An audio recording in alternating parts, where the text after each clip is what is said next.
আর যে সমস্ত মানুষ উগ্রতা ছড়াচ্ছেন বিভিন্ন কায়দায়, আপনারা থামবেন ভাই, নিজেদের ক্ষতি নিজেরা করেন না। এই যে বাড়ি ঘরে মানুষকে কুপিয়ে শেষ করে দিয়েছেন, তাদেরকে অন্ধকারে রেখে দিয়েছেন, এটাও আপনি করতে পারতেন না এভাবে প্রতিনিয়ত। আর এই যে গতকালকে আমি ওটা ইউনিয়ন হচ্ছে বড়িয়া, বটতল ইউনিয়নের বড়িয়া এলাকায় গিয়েছিলাম, বাদালিয়া পাড়া, কি অবস্থা করেছে তারা।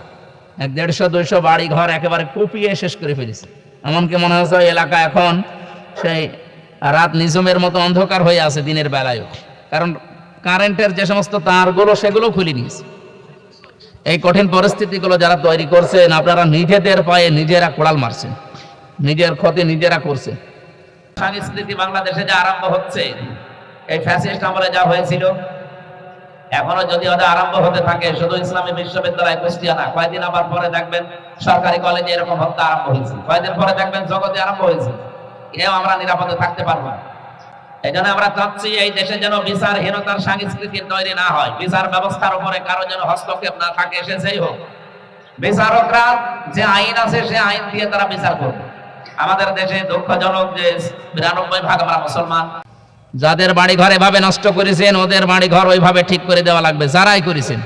সম্মানিত রোজাদার ভাইরা, আমরা রোজার যে সমস্ত ফজিলতগুলো ইমাম সাহেবদের মুখে, আলেমদের মুখে শুনি, এই ফজিলতগুলো অর্জন করতে হলে অবশ্যই আমাদের মুত্তাকি হওয়া লাগবে। আর মুত্তাকি হতে হলে আল্লাহর নিষিদ্ধ কাজ থেকে বিরত থাকা, দূরে থাকা, এটা মাস্ট বি, দরকার। আপনি যেমন জেনে শুনে অন্তত জেনা করেন না, কারণ জানেন যে এটা করলে, সুযোগ থাকার পরও অনেকে করে না, কারণ জানে এটা করলে কবিরা গুনাহ হবে। আর এই কবিরা গুনার জন্য এক একটায় 7000 বছর করে জাহান্নামে থাকা লাগবে। এইটা মনে করে আরো যে আল্লাহর নিষিদ্ধ কাজগুলো আছে, মানুষ যদি এইভাবে মনে করে আমরা ছেড়ে দিতে পারতাম, দূরে সরে রাখতে পারতাম, তাহলে এই হত্যাগুলো হতো না। এই যে বাড়ি ঘরে মানুষকে কুপিয়ে শেষ করে দিয়েছেন, তাদেরকে অন্ধকারে রেখে দিয়েছেন, এটাও আপনি করতে পারতেন না। কারণ এগুলো করে আপনি যাই বলেন যে গোষ্ঠীগত গণ্ডগোল এবং রাজনৈতিক সমস্যা, যেটা করে এদের ক্ষতি করলেন, এই ক্ষতি যদি যতক্ষণ ওদের পুষিয়ে দিতে না পারবেন, ততক্ষণ আপনি নামাজ, রোজা, হজ, যাকাত করেও মাফ পাবেন না। যাদের বাড়ি ঘর এভাবে নষ্ট করেছেন, ওদের বাড়ি ঘর ওইভাবে ঠিক করে দেওয়া লাগবে, যারাই করেছেন। আর যার প্ররোচনায় করেছেন সে হয়তো হুকুমদাতা হিসাবে গুনাহগার। আমি জানি যারা করেছেন শুধু তারই হাত নাই, এর উপরে হাত আছে। যারা এই হাত ব্যবহার করে করেছে তারা হুকুমদাতা হিসাবে এই গুনার ভাগীদার হবে, কিন্তু এই গুনাহ করলে আপনার গুনাহ হবে। কামা কুতিবা আলাল্লাযিনা মিন ক্বাবলিকুম দিয়েছে, তোমাদের পূর্বে যারা ছিল তাদের প্রত্যেকের উপরে এই বিধানটা ছিল। কেন দিয়েছিলেন আল্লাহ এই বিধানটা?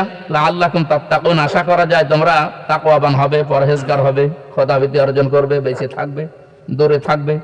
কি থেকে দূরে থাকবেন?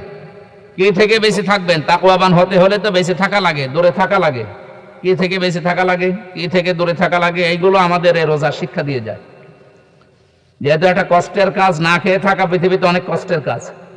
আল্লাহ রাব্বুল আলামিন নবীজির মাধ্যমে একটা হাদিসে কুদসি উনি জানিয়েছেন, আস-সাওমু লি ওয়া আনা আজজি বিহি ওয়া আনা উজজা বিহি, যে রোজা মানুষ আসলে আমার জন্য রাখে, এটা লোক দেখানোর জন্য না, এটা রিয়ার ভেতরে পড়ে না। কোনো পাগলও পাবেন যে না খেয়ে থাকে লোক দেখানোর জন্য। এই পৃথিবীতে একটা ইবাদতই আছে যেটা শুধুমাত্র মানুষ একনিষ্ঠভাবে ইখলাসের সাথে আল্লাহর জন্যই করে। এই জন্য আস-সাওমু লি একালিফ টান আছে, রোজা আমার জন্যই। ওয়ানা উজজা বা ওয়ানা আজজি, দুই শব্দই আছে হাদিসে। এটার পুরস্কার হয় আমি নিজে দেব, অথবা এর পুরস্কার আমি আল্লাহ নিজেই হয়ে যাব। বলেন সুবহানাল্লাহ। আমরা যারা রোজা রেখেছি, আমাদের কাঙ্ক্ষিত মান যেন আমরা অর্জন করতে পারি রোজার মাধ্যমে। যেগুলো ছেড়ে দেওয়া দরকার ওগুলো যেন শুধু 1 মাস না, বাকি 11 মাসও ছেড়ে দিতে পারি। রোজা রাখলে মানুষ যেমন সহসায় মুখ দিয়ে গালিগালাজ করে না, বের করে না। কেউ গালি দিলেও বলা লাগে যে আনা সাইমন, আমি রোজাদার, যে আমি এভাবে পায়ে পাড়া দিয়ে ঝগড়া করতে আসলেও করব না। আমার মনে হয় এই নিয়মটা যদি বাকি 11 মাস আমরা মেনে চলতে পারতাম, তো বাংলাদেশে অন্তত রোজার মাসে যেটা হচ্ছে এটাও তো হওয়ার কথা ছিল না। আজকেও চড় হাসে একজনকে কুপিয়ে মেরে ফেলেছে। এরপরে গতকালকে ওই যোগিয়া কদমতলার ওই লাইনে একজনকে মেরে ফেলেছে ড্যাগার দিয়ে। সম্মানিত রোজাদার ভাইরা, আমরা রোজার যে সমস্ত ফজিলতগুলো ইমাম সাহেবদের মুখে, আলেমদের মুখে শুনি, এই ফজিলতগুলো অর্জন করতে হলে অবশ্যই আমাদের মুত্তাকি হওয়া লাগবে। আর মুত্তাকি হতে হলে আল্লাহর নিষিদ্ধ কাজ থেকে বিরত থাকা, দূরে থাকা, এটা মাস্ট বি, দরকার। আপনি যেমন জেনে শুনে অন্তত জেনা করেন না, কারণ জানেন যে এটা করলে, সুযোগ থাকার পরও অনেকে করে না, কারণ জানে এটা করলে কবিরা গুনাহ হবে। আর এই কবিরা গুনার জন্য এক একটায় 7,000 বছর করে জাহান্নামে থাকা লাগবে। তো এইটা মনে করে আরো যে আল্লাহর নিষিদ্ধ কাজগুলো আছে, মানুষ যদি এইভাবে মনে করে আমরা ছেড়ে দিতে পারতাম, দূরে সরে রাখতে পারতাম, তাহলে এই হত্যাগুলো হতো না। এই যে বাড়ি ঘরে মানুষকে কুপিয়ে শেষ করে দিয়েছেন, তাদেরকে অন্ধকারে রেখে দিয়েছেন, এটাও আপনি করতে পারতেন না। কারণ এগুলো করে আপনি যাই বলেন যে গোষ্ঠীগত গণ্ডগোল এবং রাজনৈতিক সমস্যা, যেটা করে এদের ক্ষতি করলেন, এই ক্ষতি যদি যতক্ষণ ওদের পুষিয়ে দিতে না পারবেন, ততক্ষণ আপনি নামাজ রোজা হজ যাকাত করেও মাপ পাবেন না। যাদের বাড়ি ঘর এভাবে নষ্ট করেছেন, ওদের বাড়ি ঘর ওইভাবে ঠিক করে দেওয়া লাগবে, যারাই করেছেন। আর যার প্ররোচনায় করেছেন সে হয়তো হুকুমদাতা হিসাবে গুনাহগার। আমি জানি যারা করেছেন শুধু তারে হাত নাই, এর উপরে হাত আছে। যারা এই হাত ব্যবহার করে করেছে তারা হুকুমদাতা হিসাবে এই গুনার ভাগীদার হবে, কিন্তু এই গুনাহ করলে আপনার গুনাহ হবে।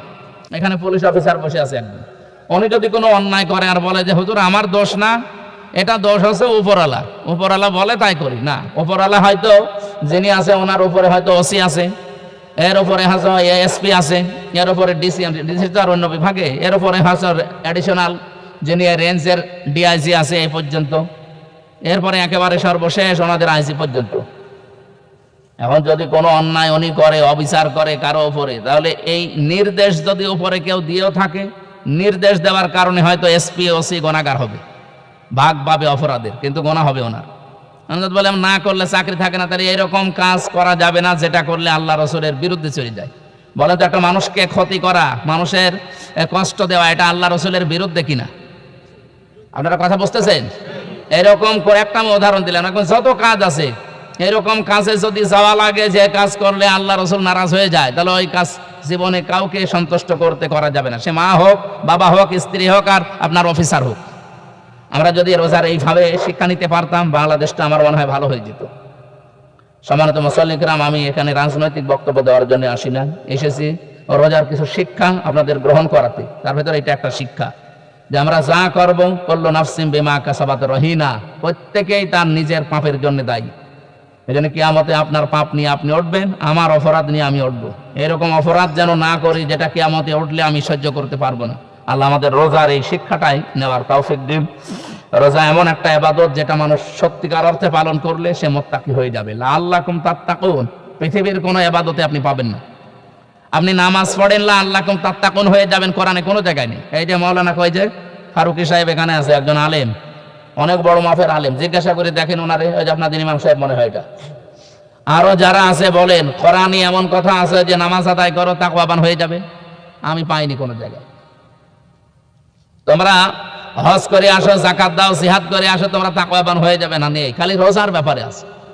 এই জন্য রোজা যেন ওই মানের হয়, খালি না খেয়ে থাকার নামে রোজা না। এরকম না খেয়ে হিন্দুরাও থাকে, এরকম না খেয়ে খ্রিস্টানরাও থাকে, তাদের হয়তো রোজা বলে না, তাদের উপোস বলে, তাদের অন্যান্য আলাদা ভাষা আছে। কিন্তু আমরা যে রোজা রেখেছি শুধু না খেয়ে থাকা না, এমনকি জায়েজ জিনিসের কাছেও আমাদের যাওয়া নিষেধ। নিজের স্ত্রী জায়েজ না, কিন্তু রোজার মাসে তার কাছে যাওয়া যায়? বলেন জায়েজ জিনিসই যদি আপনি যা যেতে পারেন, তাহলে না জায়েজের জিনিসের কাছে যাবেন কি করে? রোজার শিক্ষা নিতে গিয়ে মানুষ রোজার মাসে ঘোষ সরাসরি নিতে চায় না, বলে নেব এই ইফতারের পরে টেবিলের নিচে রেখে যান। আপনার এই ধোঁকাবাজি ধান্দাবাজি কিন্তু রোজার শিক্ষা দিতে আসে নাই। আল্লাহ আমাদেরকে লাআল্লাকুম তাত্তাকুন আমরা যেন হতে পারি, আল্লাহ যেন আমাদের তৌফিক দেন। আর যে সমস্ত মানুষ উগ্রতা ছড়াচ্ছেন বিভিন্ন কায়দায়, আপনারা থামবেন ভাই, নিজেদের ক্ষতি নিজেরা করেন না। এজন্য আমরা সবাই মাজলুম ছিলাম, এখন যদি আমরা জালেম হয়ে উঠি তাহলে এই জনগণই কি বলবে? এজন্য আমরা সবাই যেমন মাজলুম ছিলাম, মাজলুম অবস্থায় থাকবো, আমরা যেন আবার জালেম হয়ে না উঠি। যারা গন্ডগোল বাঁধাতে চায় তারা নিজেদের ক্ষতি করছে, ওরা টের পাচ্ছে না সামনে কি আসতেছে।